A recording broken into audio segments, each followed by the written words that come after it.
வணக்கம். இன்றைய செய்திகள்.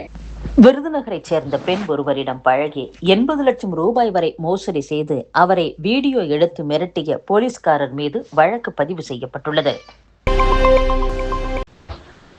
தாவேக்கு தன் ஓட்டு வங்கியை நிரூபிக்கட்டும், விஜய்க்கு மக்கள் மத்தியில் ஆதரவு இருந்தால் அடுத்து வரும் தேர்தலில் கூட்டணி வைக்கலாம் என கூறி காங்கிரஸ் எம்பி ராகுல் காந்தியை அக்கட்சியின் தலைவர் கார்கே சமாதானப்படுத்தியதாக தகவல் வெளியாகியுள்ளது. வரும் சட்டசபை தேர்தலில் 2016 போட்டியிட்டது போல் 41 தொகுதிகளும் ஆட்சியில் பங்கும் தர வேண்டும் என காங்கிரஸ் பிடிவாதமாக இருந்ததால் திமுக காங்கிரஸ் கூட்டணியில் இழுபறி நீடித்தது. காங்கிரசின் கோரிக்கைகளை நிராகரித்த முதலமைச்சர் ஸ்டாலின் ஆட்சியில் பங்கு என்பது தமிழகத்திற்கு சரிப்பட்டு வராது என்றார். அது மட்டுமல்லாது, தமிழகத்தில் காங்கிரசுக்கு எந்த கட்டமைப்பும் இல்லை, எனவே அக்கட்சிக்கு அதிக தொகுதிகளை ஒதுக்கினால் அதிமுக கூட்டணியின் வெற்றிக்கு வழிவகுத்து விடும் எனவும் திமுகவினர் பேசி வந்தனர். இதனால் கோபமடைந்த காங்கிரஸ் முன்னாள் தலைவர் ராகுல் காந்தி வரும் சட்டசபை தேர்தலில் தாவேகவுடன் கூட்டணி அமைக்க முடிவு செய்தார். கடந்த 22 ஆண்டுகளாக திமுக கூட்டணியில் இருப்பதால் காங்கிரசுக்கு எந்த பலனும் இல்லை. தாவேகவுடன் கூட்டணி அமைத்தால் இளைஞர்களின் ஆதரவை பெற முடியும், காங்கிரஸை அடுத்த கட்டத்திற்கு கொண்டு செல்ல முடியும் எனவும் ராகுல் காந்தி கூறியுள்ளார். அதைத் தொடர்ந்தே காங்கிரஸ் மேலிட பொறுப்பாளர் கிரிஷ் ஷோடங்கர், எம்பி மாணிக்கம் தாக்கூர், காங்கிரசின் தரவு மற்றும் பகுப்பாய்வு பிரிவு தலைவர் பிரவீன் சக்கரவர்த்தி போன்றோர் திமுகவை சீண்டும் வகையில் சமூக ஊடகங்களில் பதிவிட்டு வந்தனர். இந்நிலையில் மூத்த தலைவர் சிதம்பரம் வழியாக காங்கிரஸ் தலைவர் மல்லிகார்ஜுன கார்கேவிடம் திமுக பேச்சு நடத்தியது. பின்னர் ராகுலிடம் பேசிய கார்கே, வரும் தேர்தலில் தாவேக தன் ஓட்டு வங்கியை நிரூபிக்கட்டும், அதன் பின் அடுத்து வரும் தேர்தல்களில் அக்கட்சியுடன் கூட்டணி வைப்பது குறித்து யோசிக்கலாம். தேர்தலுக்கு சில நாட்களுக்கு முன் 22 ஆண்டு கால கூட்டணியை முறிப்பது காங்கிரஸ் மீதான நம்பகத்தன்மையை குறைத்துவிடும்.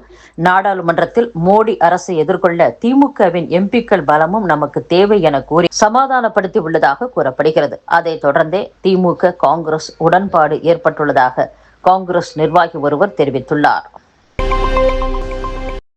காரைக்குடியில் 2 நாட்களுக்கு முன்பு நடந்த செய்தியாளர்கள் சந்திப்பின் போது ஈரான் நாட்டில் நடந்த தாக்குதலில் அந்நாட்டின் தலைவரான அயதுல்லா அலி கமேனி கொல்லப்பட்டது குறித்த கேள்வி எழுப்பப்பட்டது. அதற்கு பதிலளித்த காங்கிரஸ் எம்பி கார்த்திக் சிதம்பரம் கடுமையாக கமேனியை விமர்சித்திருந்தார். அவரது கருத்துக்கு முஸ்லிம் கூட்டமைப்பினர் கண்டனம் தெரிவித்தனர்.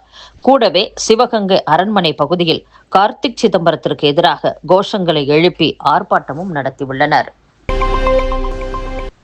கோரிக்கையை நிறைவேற்றுவதாக எழுத்துப்பூர்வமாக உறுதியளிக்கும் கட்சிக்கே சட்டசபை தேர்தலில் ஆதரவு என்று தமிழ்நாடு வணிகர் சங்கங்களின் பேரமைப்பு மாநில தலைவர் விக்ரமராஜா கூறியுள்ளார். வியாபாரிகள் ஆன்லைன் வர்த்தகம் மற்றும் கார்ப்பரேட் ஆதிக்கத்தில் இருந்து விடுபட மத்திய மாநில அரசுகள் சிறப்பு சட்டம் இயற்ற வேண்டும். ஜிஎஸ்டி வரி விதிப்பு சட்ட விதிகளை மாற்ற வேண்டும். அந்த சட்டத்தை எளிமைப்படுத்த வேண்டும். வியாபாரிகளின் கோரிக்கைகளை ஆளும் கட்சி மற்றும் எதிர்க்கட்சி தலைவர்களிடம் கொடுத்துள்ளோம்.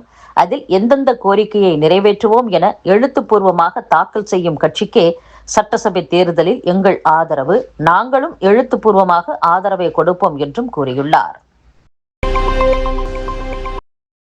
திமுக கூட்டணி கட்சிகள் இடையே தொகுதி பங்கீடு பேச்சு துவங்கி தொகுதி ஒதுக்கீடு ஒப்பந்தம் கையெழுத்தாகி வரும் நிலையில் தேசிய ஜனநாயக கூட்டணியில் இன்னும் அந்த பணி துவங்கப்படவில்லை.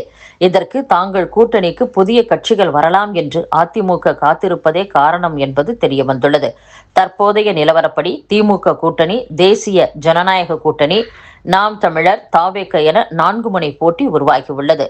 திமுக கூட்டணியில் உள்ள அனைத்து கட்சிகளுடனும் தொகுதி பங்கீட்டு பேச்சு துவங்கப்பட்டுவிட்டது. காங்கிரசுடன் மட்டும் தொகுதி பங்கீட்டில் இழுபறி நிலவுகிறது.